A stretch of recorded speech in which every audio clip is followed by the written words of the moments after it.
Professor Sir and friends, young friends, I am deeply obliged to our professor friend for letting me an opportunity to share my thoughts with such a young group of intellectuals as are here assembled. And I propose to give a small presentation of what is religion, what is philosophy, and what is spirituality from the standpoint of a speaker who has been engaged in the culture of consciousness for 4 decades.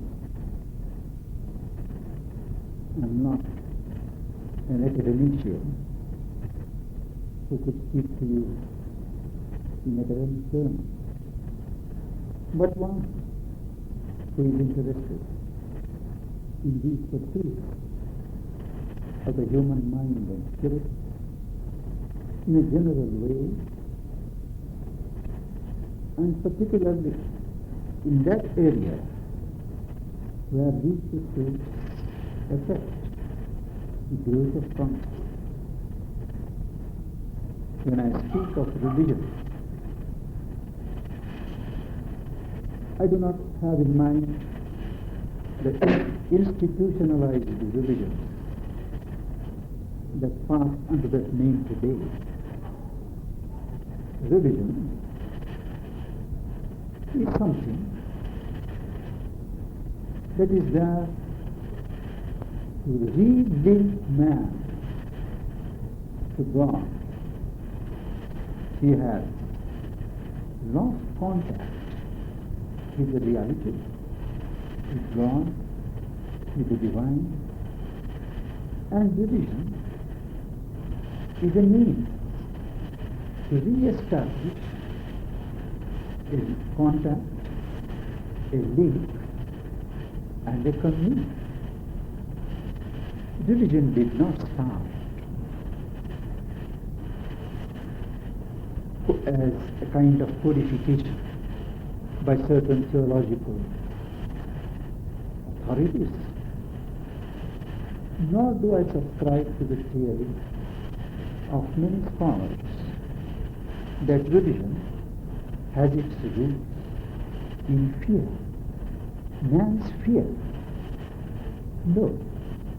If you study the history of the ancient people, from where all the modern religions have drawn their roots, you will see whether it is in a country like Greece, Egypt, India, some of the Mediterranean countries. They were all simple people who had not developed the rational intelligence that the modern man has. It was long back in prehistory, not even in history. In the early ages of the evolution of mankind, there were simple, direct people. And when they look around, there is a certain uniformity of the perception of these peoples everywhere. They become conscious. They have an instinctive feeling that we are not alone. There are some presences, some powers around, whether rain or the sun shone or the wind blew, they felt there is something else. that causes these movements, and they develop a certain reverence. It is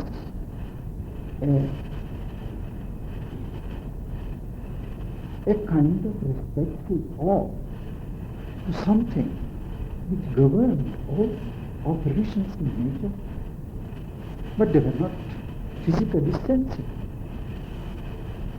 And they developed means of prayer, means of contacting these presences, these powers.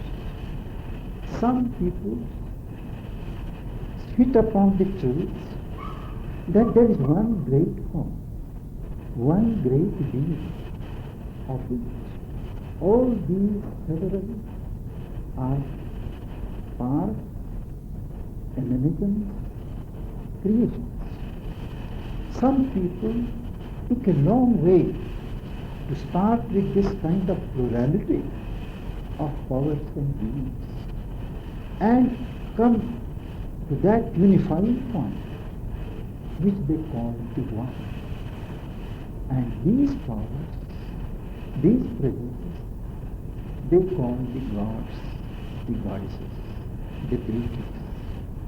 And all these were in the beginning had a physical character.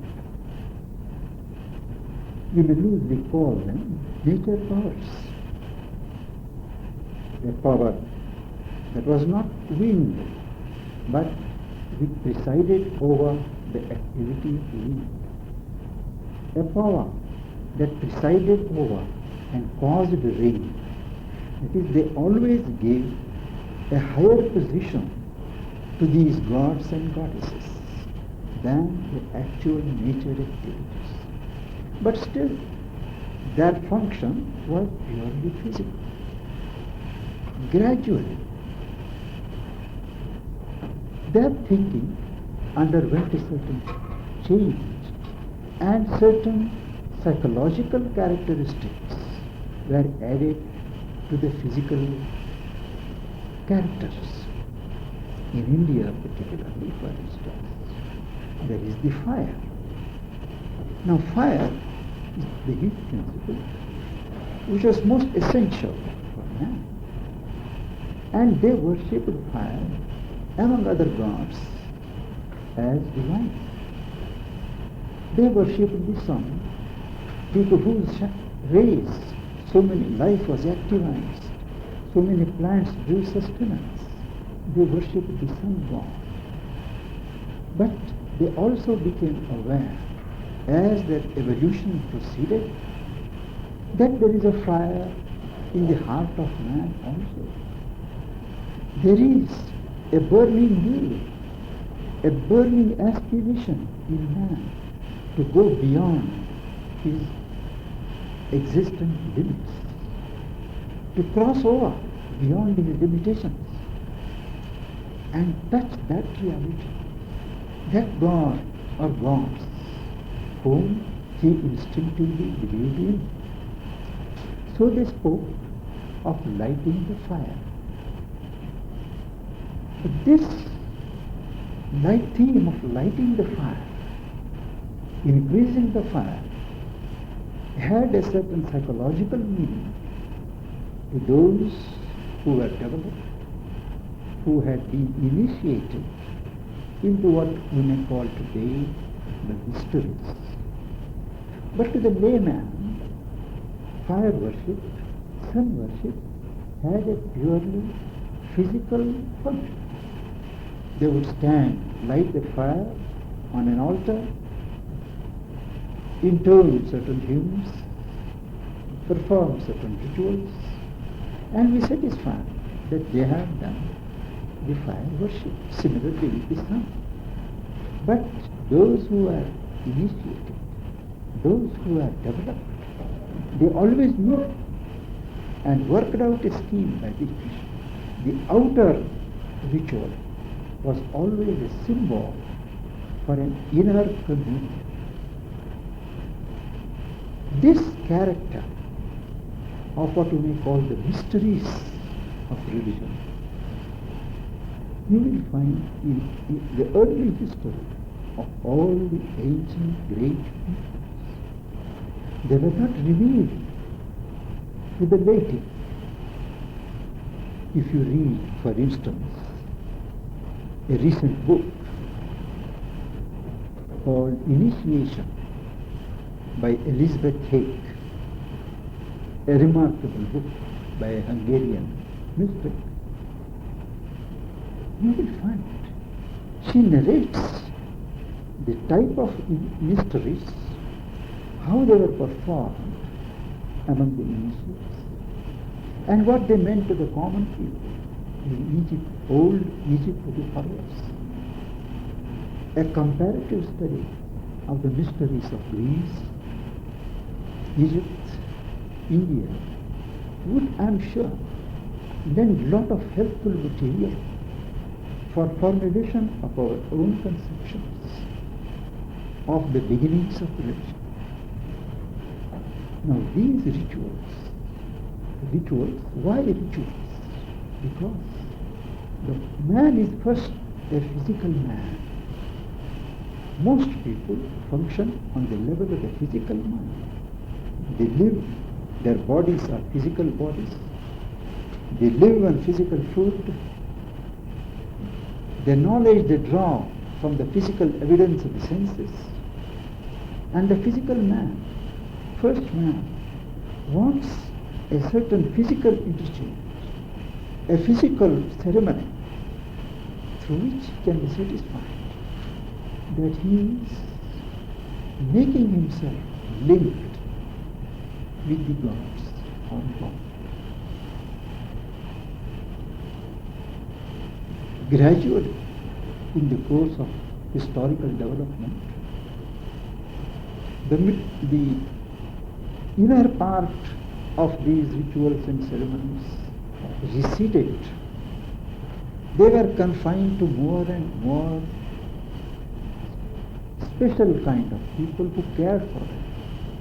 And they went into monasteries, the caves, and the ashramas of India. And only the external paraphernalia it survived. But what grew out of these early ancient beliefs, rituals, was a firm belief that there is a divine power, a divine existence which oversees the activities of the entire universe, including the personal and the individual lives of men, of humanity. And a system of beliefs, faith, and ceremonies, rituals, to give a practical rendering of these beliefs started everywhere in these societies. And that is the essence of religion. In any country, in any civilization, religion aims at linking man to a higher power. You may call it by whatever name. As humanity grew, that facility, that capability of an individual to link himself with God directly through his prayers, through his practices, waned. And there grew up a class of people whom you may call the priests, the magi, the clergy. They claimed to specialize, or they did specialize in the study of these religions, religious practices, religious faiths, worked it out into a system, and became intercessors between man and God. And once this started, the priesthood, the clergy started, it became an institution by itself. Vested interests sprang up, denying in practice the full knowledge,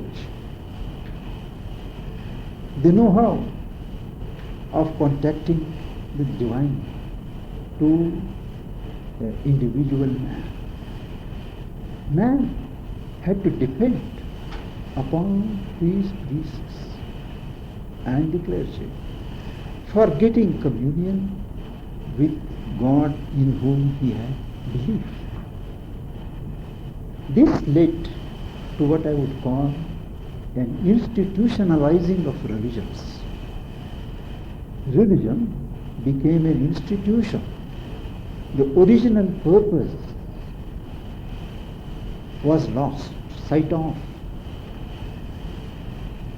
And religion, the priests, the representatives of the church, of the temple, of the synagogue, all these started acquiring a certain control over the individual life of the adherent.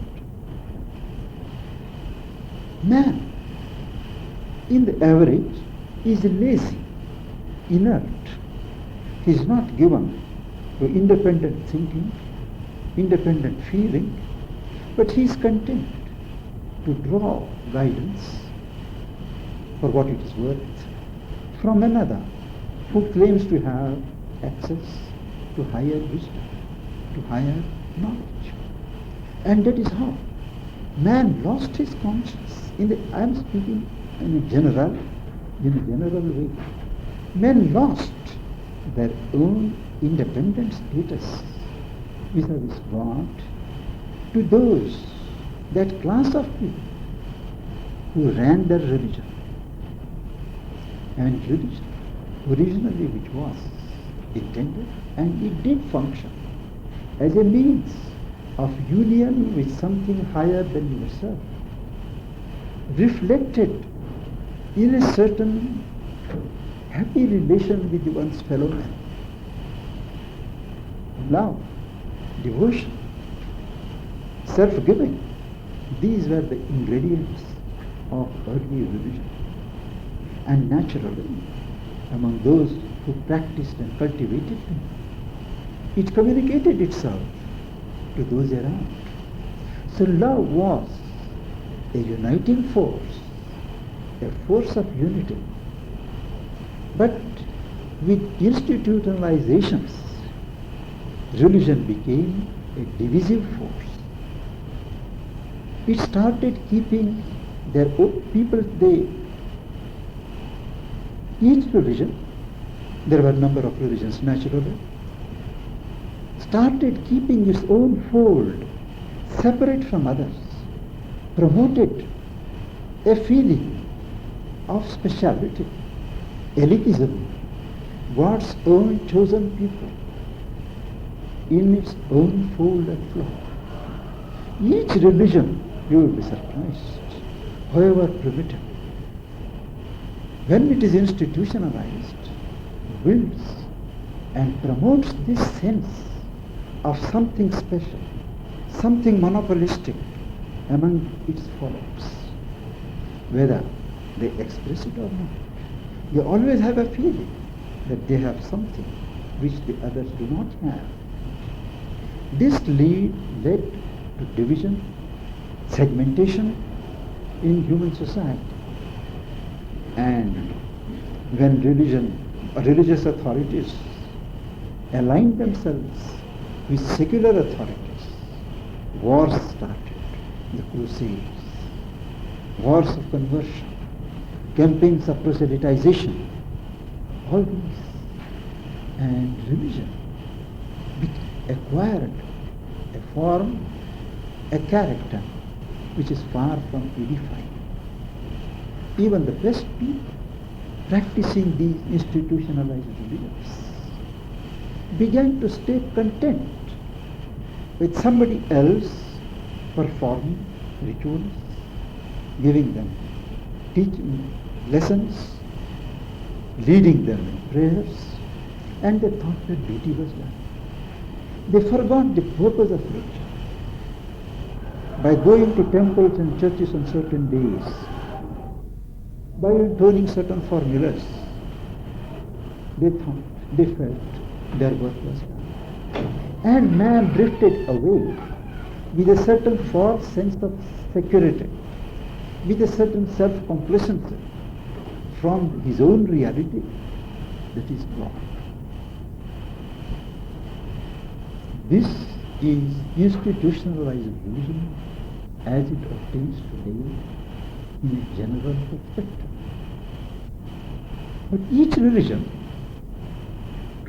led some of its earliest thinkers to think, to rationalize its beliefs, its ideas of how this world came to be, what's the purpose of this world, what is the position of man, and what is his life intended to. All these questions naturally engage the attention of those who were concerned with the serious aspects of life. So each religion has a branch of what we may call its philosophy. Now philosophy is a kind of mental speculation, mental reasoning of possible truths of life. There is a truth of myself, a truth of nature, a truth of society, a truth of what I call God. What are these? Which derives from another? Which is interlinked? Or is there one truth which formulates itself in so many streams? Now, each religious thinkers, but with the background of that religious creed, dogma, they wove a number of systems of thought which are identified to begin with their religious background. They gave a certain justification, a rational justification to faiths, beliefs, practices which had somehow grown in the religious background. These are called religious philosophies. But there is philosophy, pure and simple, which does not take the religious background. It is solely concerned with the exploration of nature, the secrets of nature, the secrets of one's own self, and questions like whether there is an intelligence in the cosmos, whether this is really a cosmos or a chaos with the appearance of a certain order. From where have we all come?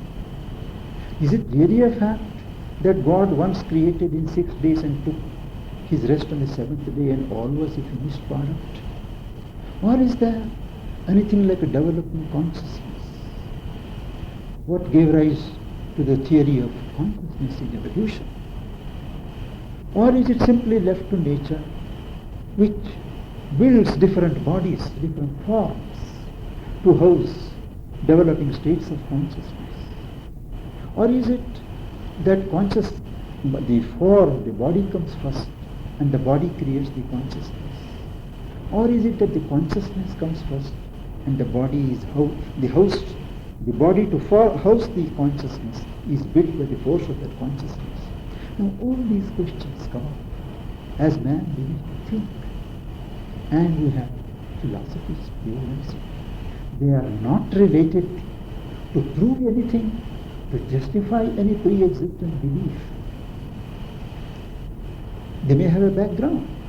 Such philosophies, as long as the philosopher, the person who thinks, the person who has a sense and a feel of certain truths in life and in nature, his religious background, whether he is a Hindu, a Christian, or a Muslim, well, some coloring is bound to be there. But his thinking is independent. He does not proceed on those bases. Maybe he has a faith, but there are a number of agnostics, skeptics who don't believe in God, who don't believe in a divine existence. We have also thought out and given philosophies. And these philosophies of life are not all related to religious or with purposes related to God. They are finding the meaning of life, the purpose of life.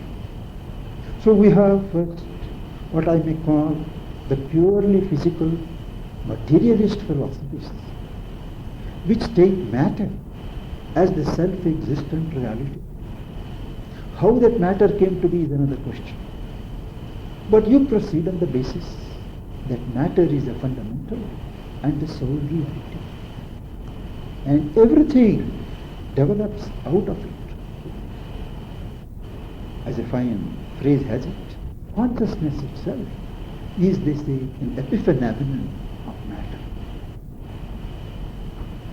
And they seek to justify, to interpret every movement of our activity in terms of matter. Karl Marx, for instance, he was the first major philosopher of modern times who sought to explain every department of life, man's movements, actions, reactions, in terms of materialist philosophy, that everything is determined by economics, what is called dialectical materialism, and the background in which that philosophy grew, industrial unrest caused by the Industrial Revolution in England, and everywhere people being thrown out of employment, some people thriving at the cost of others, utilizing the machines to increase their production. All these gave a healthy, helpful climate. And for a while, many thought that here at last we have an independent, self-sufficing philosophy of life. It gives a goal, it gives a rationale for everything of our activities.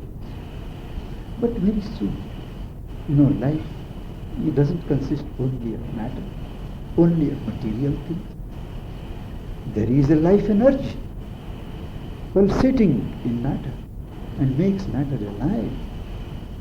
The results of this life activity, life momentum, are more lasting in time than the activities based purely on matter. So there arose another moment when people were sufficiently disillusioned and found the inadequacies of materialist philosophy, like Marx's. In the East also we have certain materialist philosophies which don't admit any other supernatural element, and that man is taken as a physical being, is a focus of all physical circumstances and forces. So arose a movement typified by Bergson, the French philosopher, who said the secret of life, the secret of society and man is in the vital energy, elan vital, which is secret of energy. Everything, wherever there is an increase of life force, there is civilization. Where there is an arrest of vital energy, there the civilization will go down. There is a natural curve, and it is up to the people to keep up this flow of vital energy. So for a time, this ruled the mind of man.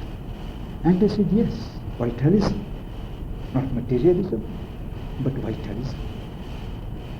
And it is on the crest of this wave of vitalism that men like Nietzsche, the German philosopher, they spoke of the will to live. He, Schopenhauer, the others spoke of the will to live.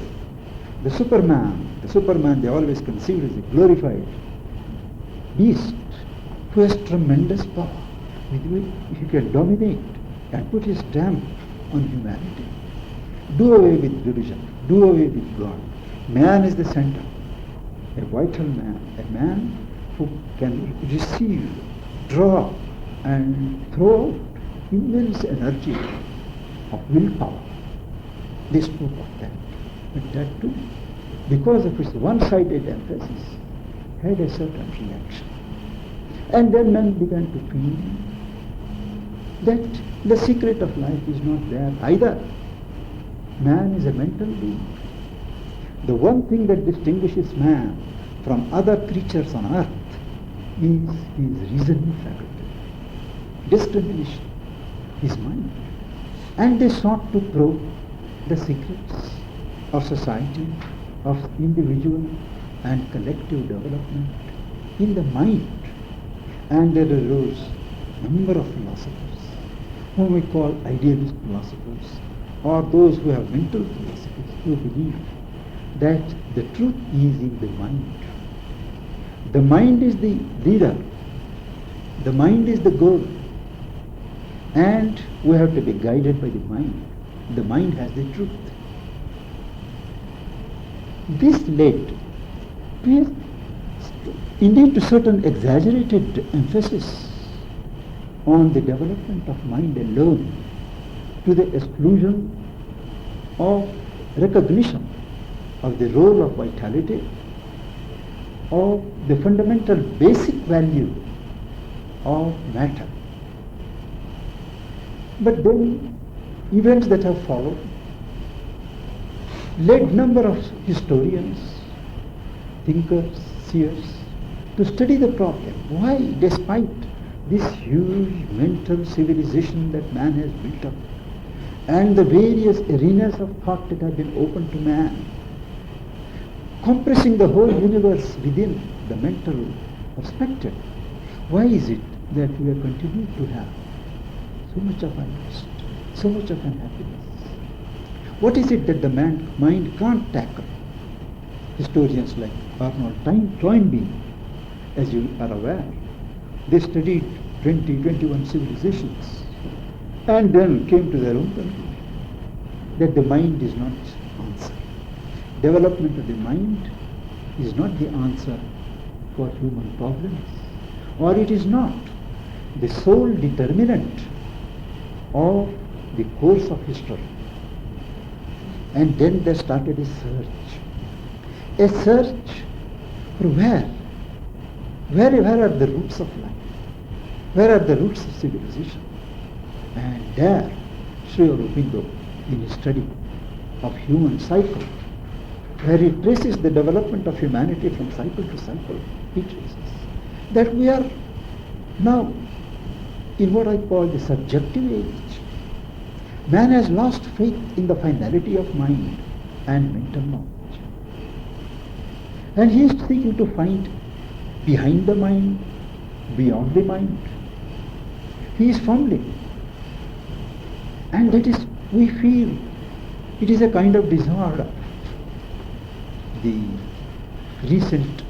During the last 50 years, for instance, the works of art, the works of poetry, the writings of even fiction of the Russian writers, all these reflect a certain drive to find the rationale of life behind the reason, behind mental reason. They say everything does not go according to logic. There are emotions in man.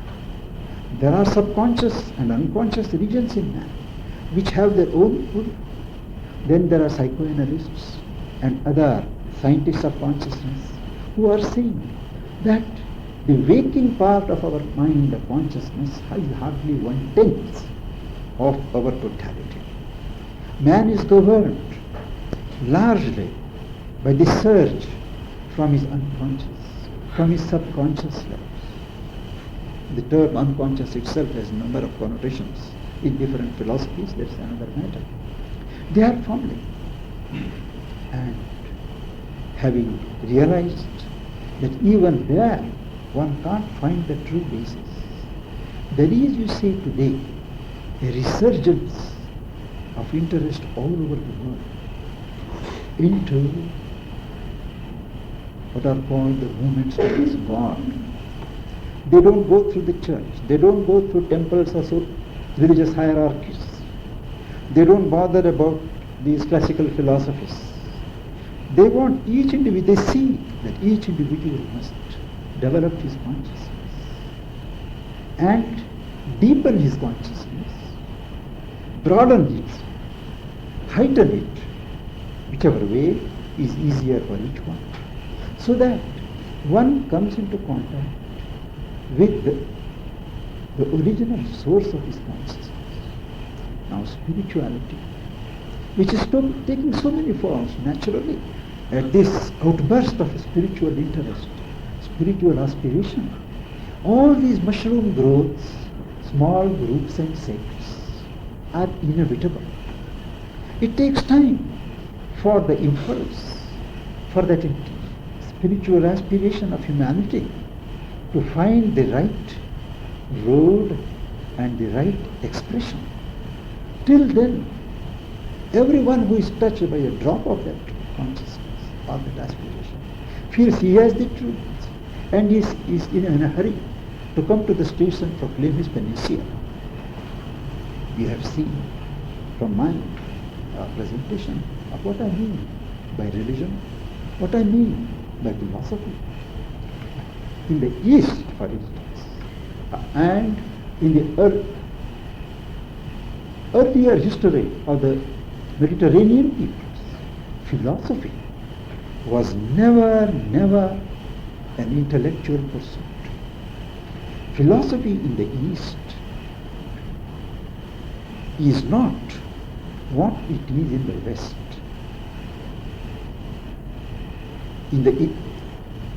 What is called philosophy in the West is an independent mental adventure seeking to probe the secrets of life, the body of knowledge which governs it, by careful mental ratiocination, which involves in its earlier stages a certain amount of speculation. In the East, philosophy, to be accepted, to be worth the name, has got to be based on spiritual experience. One must have a major spiritual realization of the reality. His independent feeling, realization of an identity with the divine consciousness. And then he works out that process into an intellectual presentation. Because man being essentially a mental being, a rational being, before he can understand anything of my experience, I have to work out my experience, present my realization in terms of the intellect. Weave out a system, how I start, what develops, what I have achieved, and how. And also, I have to make the process an integral part of the philosophy. Because anybody who wants to verify it has a way. This is in the East, particularly in India, is called true philosophy.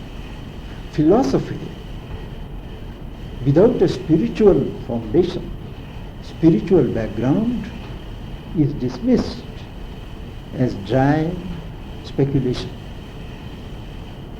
And spiritual realization, spiritual experience,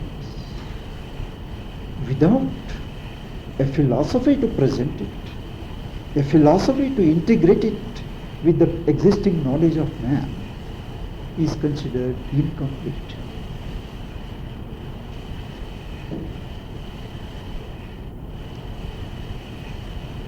There are philosophies, such spiritual philosophies. There are different types of philosophy. Let us now at this stage speak of spiritual philosophies. There are spiritual philosophies in India, in the East. Some which are based on an individual realization of the oneness of man with God. There is a being, there is a part in each person which is superior two, mind, life and body. We call it the self or the soul. And this soul is conceived as a spark, as a part of the divine, of God. By certain psychological processes of interiorization, extension, heightening of consciousness, in which meditation, prayer, concentration, all these enter as contributing elements, one realizes the unity, the identity of the divine part in me with the divine reality, and they merge. Whatever any mental analysis may say, whether it is possible or not, it is the experience of the persons concerned that it is possible. And they develop systems of the processes leading to it. And then they say there is one divine reality, there is one God, one divine consciousness. And everybody embodies it in a certain measure. There are other philosophies based upon other kinds of realization, where one feels and one finds that one can reach out to God, one can experience God, but one can't become one with God. They say there are two different categories. The utmost is to live in the nearness of God, to feel the impact of God. But you can't be one with God because there are two different principles of God. This, if the earlier one is called monism, this is called dualism.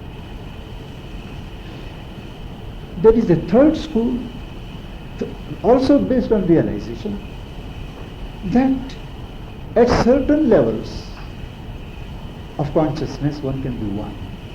But at the level of nature, at the level of functioning in life, there is a dichotomy and there is duality. So there is an endless variation, permutations and combinations of these, I won't say theories, experiences, leading to a certain broadness of mind that the reality is multifaceted. The one that has emanated so many millions, the many, continues to be one, lends itself to be experienced at different levels, by different individuals. So there is scope in this integral knowledge for all viewpoints, for all standpoints, for all philosophies. There is a status of consciousness called the cosmic mind, the overmind, as my teacher would call it, where one has always a global perspective, a global vision, and he sees the justification for every little move, right or wrong to the human rational standpoint. One sees why it has come. Sri Aurobindo, in an interesting aphorism, says that the contrary of truth is not falsehood, but another truth. So we have a number of truths, relative truth. The absolute throws itself into so many relative truths, but each truth can lead to the absolute. So each religion has a meaning and a justification in its original form. The essence of spirituality is the core of religion. The core of all religions is the same. And this core formulates itself, provides the bedrock for all spiritual systems of thought and spiritual systems of experience. In spiritual realm, the emphasis is on experience. In the realm of philosophy, the emphasis is on mental ratiocination. In religion, it is in an external relinking of oneself with God. But these are all, if I could say that, so many graded movements of a consciousness that is evolving from the human to the divine. I am now open to questions. How does one know if the spirituality that one is feeling is a true spirituality or if it's, Yeah. I understand the question. The question is whether one feels to be spiritual is really spiritual, or a hallucination, imagination, or an imposition from somebody else. A truly spiritual experience, a spiritual movement, has a basic element of purity and peace with it. There is no excitement, agitation. On the other hand, there is a calm and a pure feeling of being separate from everything else. That experience or moment is, it may happen for a minute or two or half a minute, but leaves its impress for quite a long time, and one feels one's evolution speeded up. But the characteristic qualities of a spiritual movement are purity and peace. A little further, love.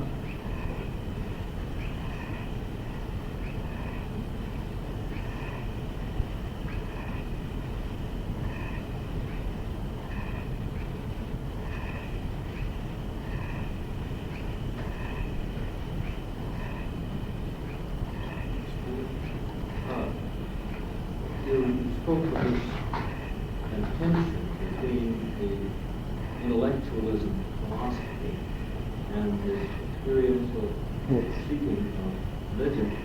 Now, I have feeling have been not philosophers such as Augustine and Spinoza who were very much committed to the ultimate spiritual experience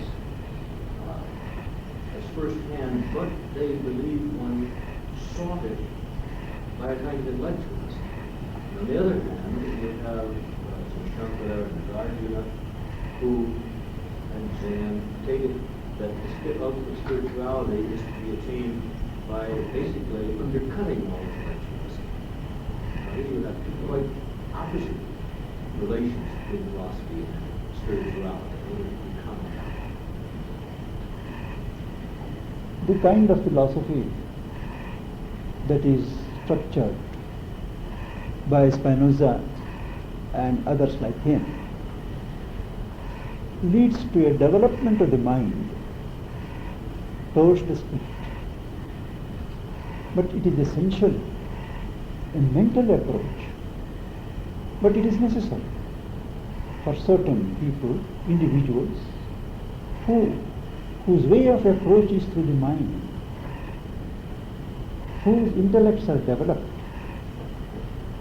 It is an indication that their gates to heaven are through mental clarities, mental illuminations, and mental conceptions leading to truths beyond conception. Those are the type of Shankara, Nagarjuna, Ramanuja and others. They are more meant for those who are not that oriented, not scholarly oriented, but in the emotions, the heart, And that is why they encourage this approach without losing oneself in mental dialectics. It requires a certain mental discipline to benefit by philosophies like those of Spinoza. But those of Shankara and Ramanuja and these Eastern philosophers, one may not be an intellectual. And how many are intellectuals after all? How many have that intellectual equipment to understand, rationalize, scrutinize, benefit? So it is based on verifiable experience. But even there, we have got number of post-Shankara philosophers, for instance, who have spent all their lives in dialectics, taking a phrase, taking a concept, and arguing their hearts out without improving or making any spiritual progress in consciousness what we make. So we are famous as a race of debaters, dialecticians in the dry land of life. I suppose both are necessary because we need to develop means of communion and contact with the divine at every level of our consciousness. Each has a relevance, each has a justification.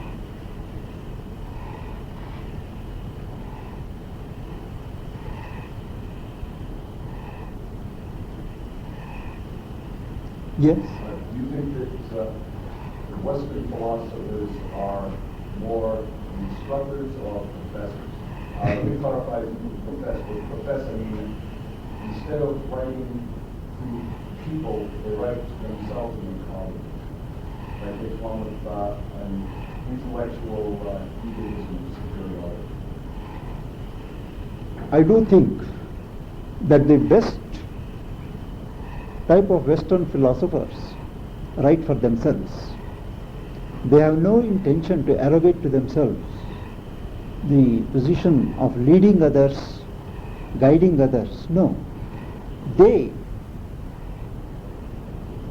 owe it to themselves to pursue their mental processes and work out a scheme by which they know what is the reality. In the beginning they don't, but they go on working and arrive at certain definitive conclusions. They write for themselves. My own teacher, Sri Aurobindo, who has written the Metaphysics of Life Divine, running into about 1500 pages, he, and who has written an epic called Savitri, which is a poetical representation of that philosophy, perhaps the longest epic in English literature, 23,000 lines.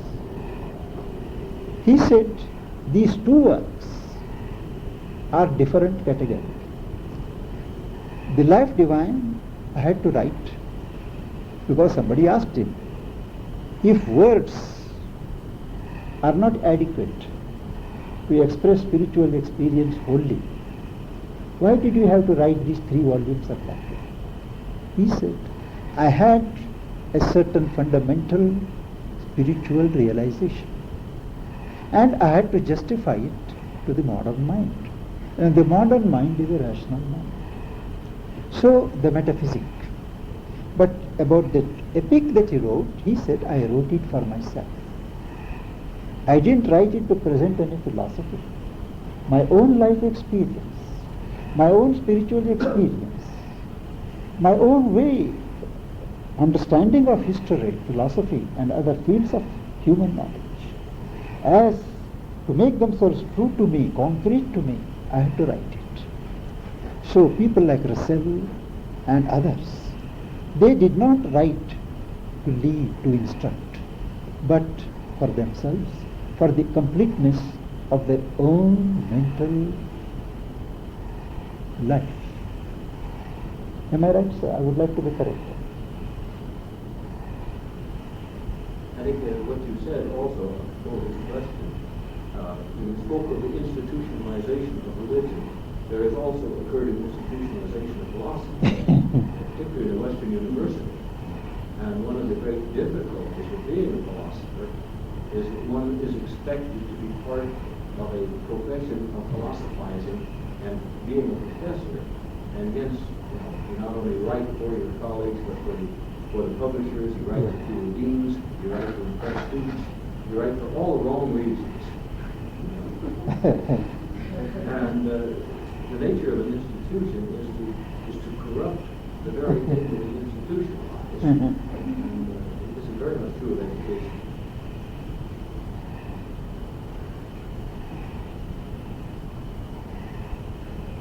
In India, we call them professors. And those who write, out of genuine need and experience, we call them philosophers.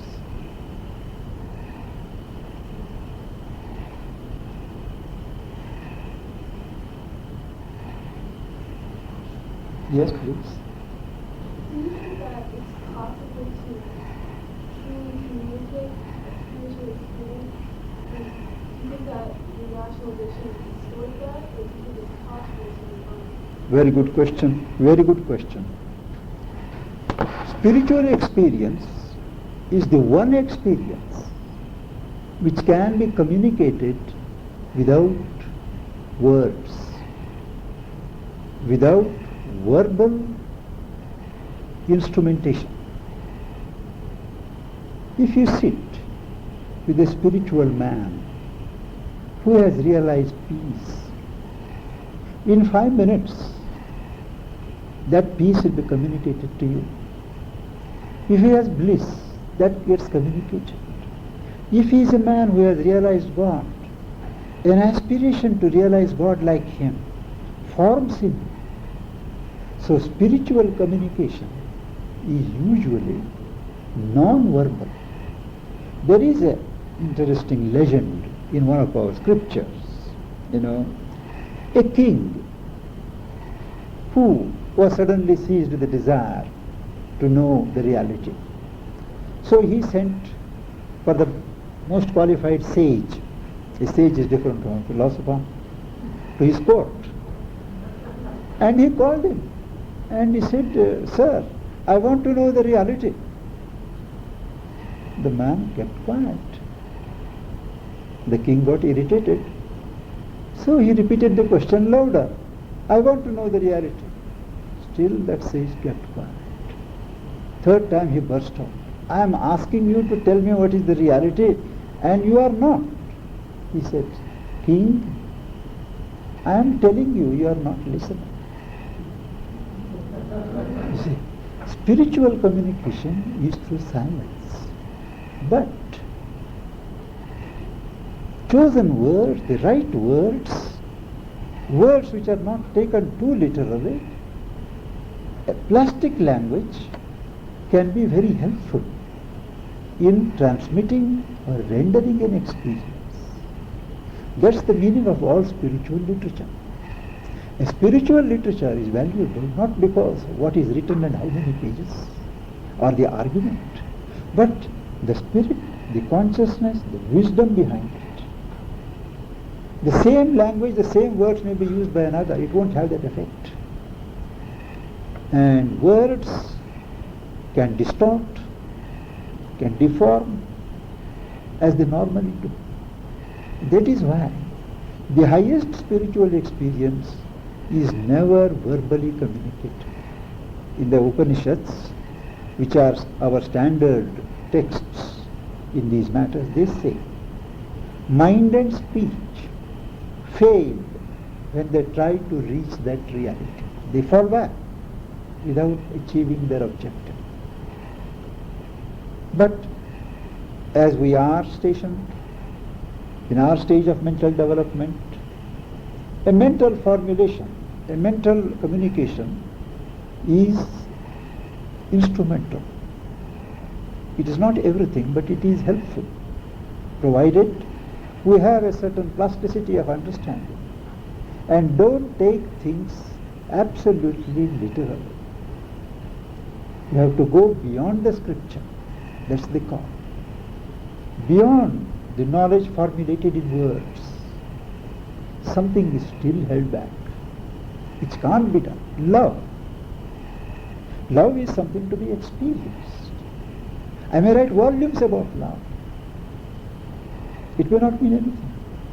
But if I live love, if I radiate vibrations of love, well, it has an impact.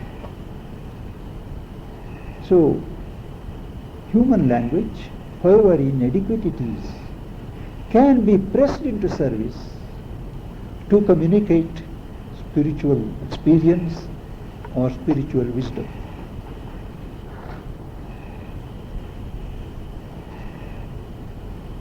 What against spiritual experience? It's not a logical or rational process. What kind of process is it? First, one must really want it. It should not be a spiritual pursuit, can't be a hobby, can't be a curiosity of the mind. Unless one feels the need in the being to know something more than is possible for the mind to know of the reality of God, one cannot get it. One has to be ready for it. Evolutionary, one must have arrived at a point when he can listen to the spirit, when he can let the spirit take possession of him, when he can grow into the spirit. So this is what is meant when we say one must have a true call, a true aspiration, a flaming and a rising aspiration in the heart or in the mind towards that. And then one sets about by setting some part of the time for self-gathering, self-collection, and keeping receptive to spiritual experience. And these experiences don't come in the same form to everyone. To some, a spiritual existence may reveal itself as a calm, as a quietude, as a peace. To some, as an increasing awareness of knowledge. To some, as a gushing forth of love and kindness. To another, a kind of distaste for things of the senses. So the first initial experiences are varied. Some may see different lights, different forms, figures. They are all subtle formations. Some may hear certain sounds. There are 10 varieties of sounds. All these. It is an ever-broadening field. One must first want it, and then one must devote time and energy for that pursuit. By first keeping a corner in oneself for that, and then extending the area which is kept for that purpose. And gradually, it becomes a background for day-to-day life. Modern spirituality is not something away from life, away from the concern of society or individual existence, but it should form first a background, and then it should fuse with the concerns of the world.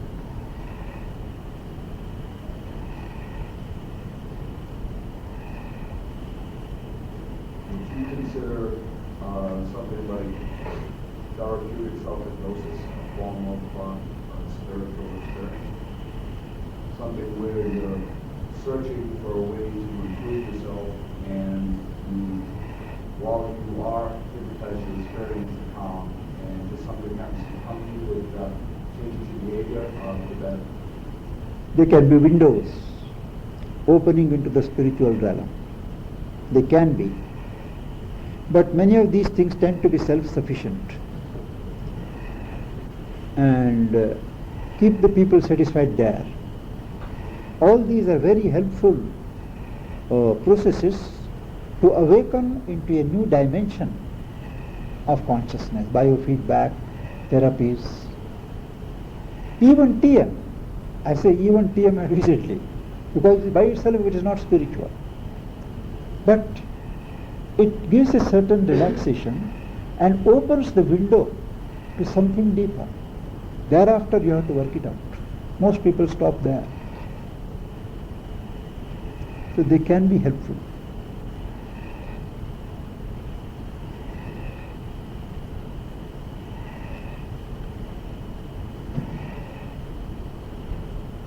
Yes? You spoke about the divisiveness institution of religion. Now, is there any divisiveness between the mental philosophers on one side and the spiritual philosophers on the other side? And if so, how can there be an integral whole in one picture? Is it possible? Yes. Mental philosophies give a good grounding for the mind to develop itself, forge a certain mental discipline, clarities of conceptions, clarities of ideas, so that once you enter into the next spiritual realm, things become easier. All that is said by every philosopher need not be taken as gospel truth. That is his understanding of reality. But there can be very helpful suggestions, conceptualizations, which answer to many spiritual truths, spiritual verities. Many philosophers, however unbelieving they may be, they do catch certain idea truths, but formulate them in their own language. And they are prophets who don't know their own philosophy. It happens. So, philosophies, study of Western or Eastern, whatever type of philosophy, can always be a good passage and a safe passage, because the mental cobwebs are removed. Wrong dogmas and faiths, they are removed. We understand many things even at a rational level.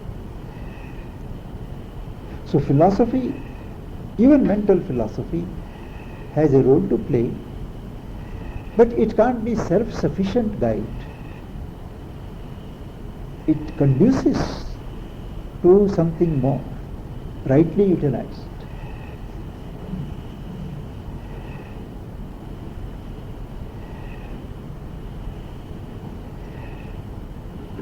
As I hear what you're saying, and I'm wondering, I find myself trying to, I think what you're saying, I can understand it very well, but in turn try to catch myself trying to find the process of finding the spiritualization. You understand what I'm saying? Like there's a process of driving your car. Yes. And there's a process of maybe starting that tape there. But I can't, and which might be why I can't understand past what you're saying, past a certain level. But is there a core process to going about? There is a process, and that process is called the culturing of consciousness. You have a certain self-awareness at your state, at your line, at your level on which you are functioning. But mostly we are hardly conscious of ourselves, our motives, our impulses, the source of our impulses. We go on reacting to things in life situations. So the first step in going beyond, in developing a new dimension of consciousness, spiritual consciousness in yourself, is to become more aware, self-aware, more conscious. Observe yourself. Have periods of self-contemplation. See how far your activities, mental, emotional, physical, are consistent with what you have as an ideal in life. Correct them. This self-observation, self-contemplation, self-scrutiny, and action taken upon that to develop yourself as a whole, build a certain consistency in yourself. That is the process with which one begins. The yoga of consciousness, the culture of consciousness begins by learning to become conscious of yourself. And once you begin that, you will find that the area goes on extending and extending. And except the surface awareness that you have and on which you function, it deepens, it broadens, it goes inside, it goes high, it goes what is called the circumtangent. And you begin to see that there is much more to life than what you had ever thought. You understand the motives and the thoughts, thinkings of other people. You can impose also your right thoughts, your right inspirations on others. Because ultimately there is one consciousness. We are all several points of consciousness. And what vibrates at one strong point always influences the rest. So begin by becoming more conscious and read whatever can help you to increase the quantum of self-consciousness. Yes, sir? What I understand you saying is to sort of develop a principle of polarity within yourself, like attracting like. If you want to change other people and help other people as well as helping yourself, it's all done from the internal. But if you want to have a better relationships with people, that you must make an effort to improve yourself and not worry about so much about improving them. Right. Because it is only by ourselves not having that weakness, that defect which is in others, that we can be effective in helping them to get over that. If we also suffer from the same deficiencies, then the best that we can do is not going to help. So one has to change oneself before one can find conditions outside changing. It may take a time, but the process starts.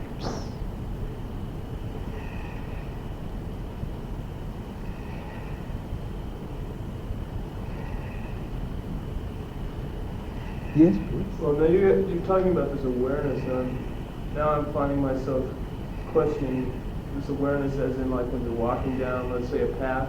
You're talking about awareness as hearing a bird in the distance, Yeah. or noticing, or maybe a snake has shed its skin, or having catch a leaf fall. Is that the type of awareness you're talking about, or is it? It is the beginning. One has to begin. I think you would like to know the story of that Zen monk. He was a well-known monk who had a great standing. So some seekers or friends from the West, they went to him in Japan and they told him, "Sir, we have come to learn from you, your Zen system." He said, "Very good." But they said, they are rationalists, So they said, "First we want to know what you have got, what you have achieved, before we can enroll ourselves as your disciples." Then he said, "Yes." They said, "Then what do you do?" He said, "I eat and I sleep." And they said, "That's what everyone does. What is special about it?" He said, "No, you all don't do it. When I eat, I only eat. I don't think of anything else. When you sleep, only your body sleeps and your mind is active, your emotions are active. But when I sleep, the whole of me sleeps." So this, a concentrated awareness, only that, and not a distraction, that is very difficult to achieve. But one starts with being conscious of everything. I take a chalk.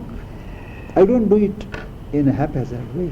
Take it carefully, use it for the purpose for which it is meant, put it back, give it certain, understand its consciousness. To relate oneself to objects, to relate oneself consciously and not casually to people around. To do your own day-to-day activities knowingly, understandingly, and not mechanically. These are the beginnings of the culture of consciousness. Yes. What is the function of belief in guiding consciousness as spiritual path, and couldn't belief determine the state of consciousness? Couldn't it be detrimental to find correct consciousness? Belief is a great advantage, a great asset when it is the right belief. Otherwise, if the belief is always questioned by the mental faculty of doubt, then one is lost.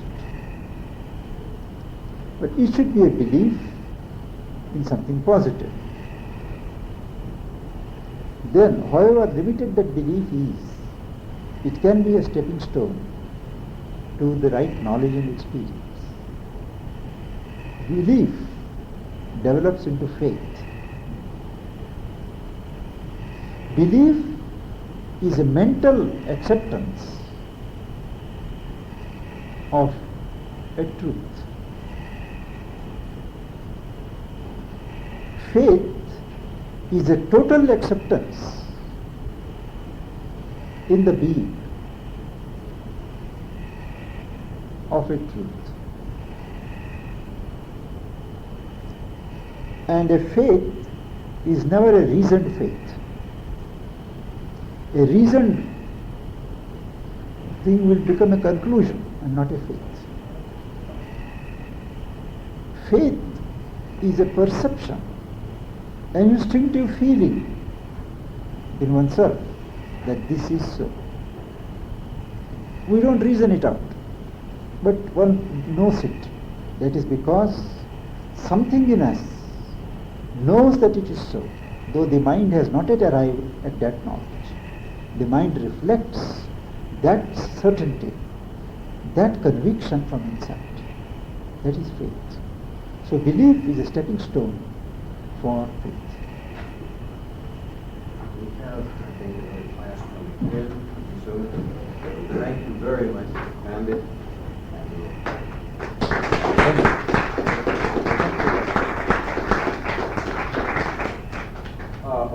Did you?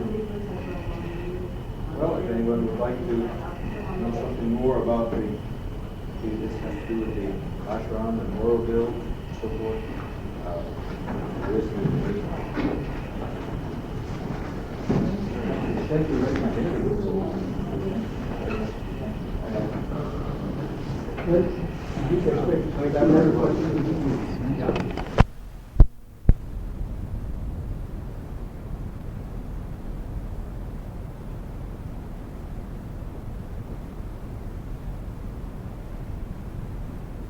Strange are the ways of God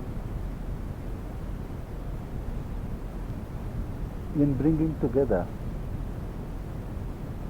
His children. I never imagined when I set out to this country that I would at all meet anyone devoted to Swami Nityananda. I knew that Swami Muktanand is here, and number of friends have been writing to me about him. And actually I thought I would be running into him somewhere, because we were to meet in Bombay at Ganeshpuri. But somehow the dates could not coincide, and he left for Australia before I touched Bombay. I live in a far corner of India in the south of Madras, a city which has very ancient origins in Pondicherry. I have been living there in an ashram, Aurobindo ashram, for the last 40 years, ever since I passed out of the universities. I never moved out of that place for 37 years.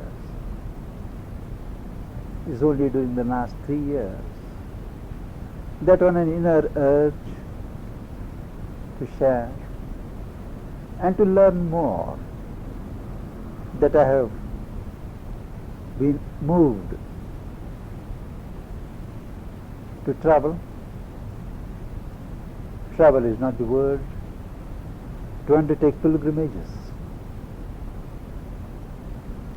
And this is my third visit to this country. A great people,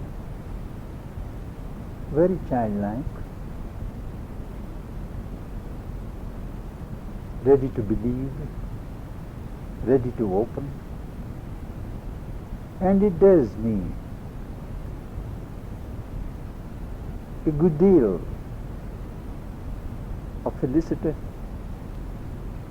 to see the photo of Swami Nityananda, for he was one of the most outstanding sages of India, of contemporary India.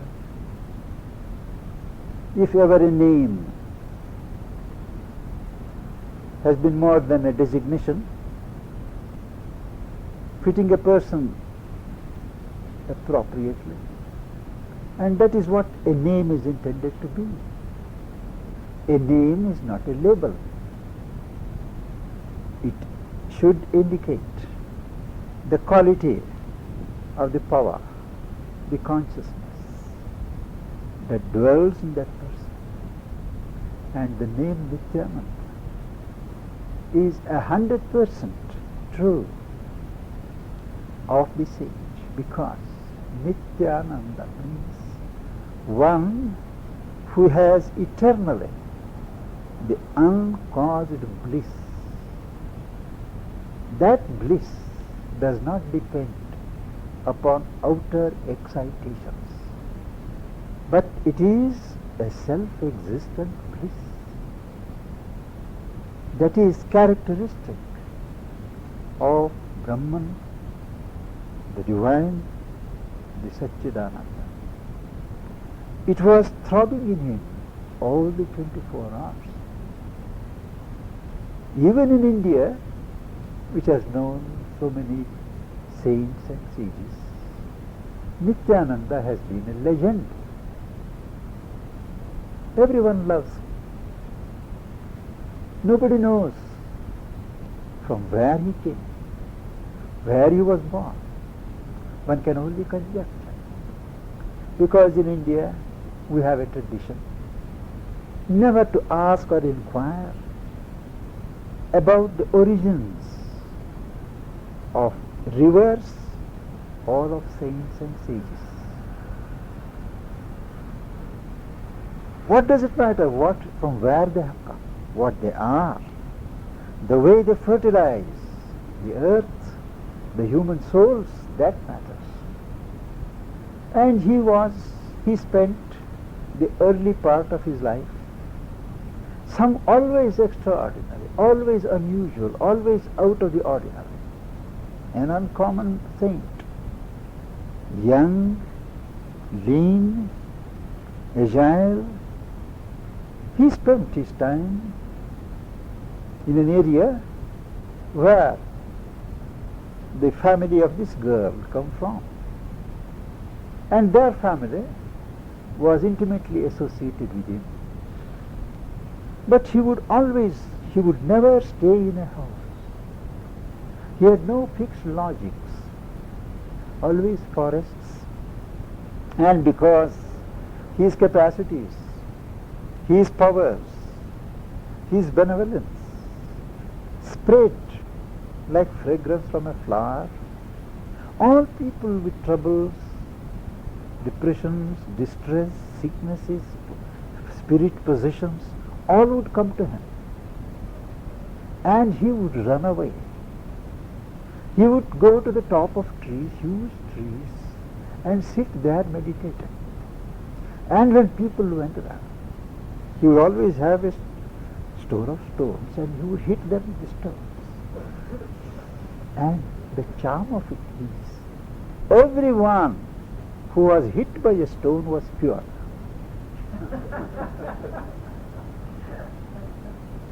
That was his grace.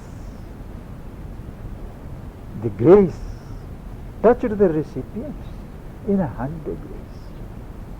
Then he traveled, moved from place to place, and then when he went to cities like Bombay, near about, there will be always this crowd of people who go to horse races, wanting to know from him which horse will win this Saturday. Stock exchange, these people wanting to know which shares will go up, which shares will go down. He would be disgusted, spit at them, and those on whom the spit would fall, they would prosper. This went on, and ultimately he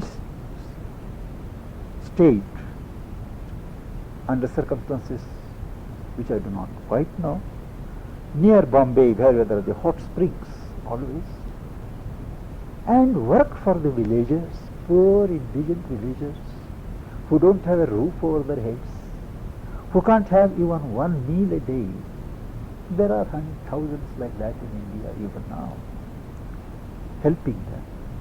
When his devotees would come, ask them to work for them, spend for them, and slowly a kind of an ashram grew up. In India, we don't build ashrams. Ashrams grow up around God-realized people. They just grow. These great saints never bother to build or organize ashrams.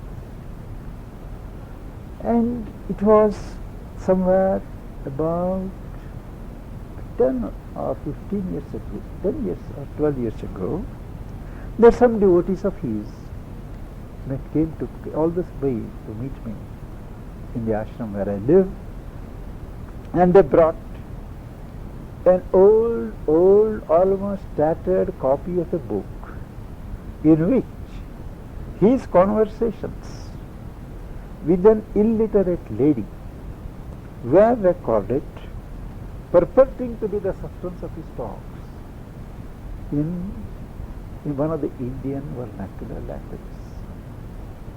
The book had been out of print for over 30-40 years, and people wanted to have an English rendering of that.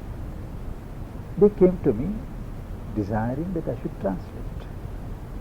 I always have made it a rule of my life that whenever such assignments, work comes, that goes to serve the cause of God, cause of a saint, humanity, whatever my other preoccupations, I make time for it, because I take it as an indication that not my programs, not the work that I think is properly mine, but what comes also, I give priority to it. And I said yes, I would translate it in English. I never knew at that time that this fact had been communicated to the saint. I knew he was there. I knew he was a giant of Indian spirituality. His figure would always inspire with that massive embodiment of divine force. Also a concentration, a focusing of the divine grace around. People have described to me how he would be like a lion, always breathing like this, and occasionally like this. It is.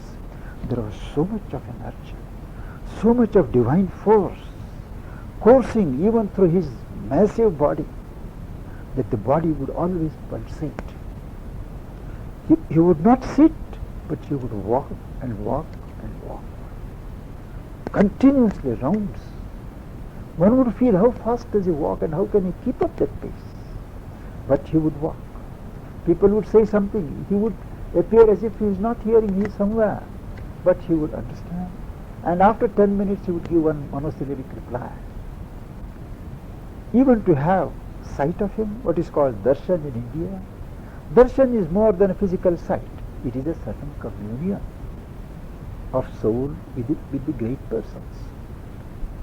And I never knew he was informed. I used to get up very early in the morning. Normally my routine used to start around about 1 o'clock at night. I go to sleep by 9.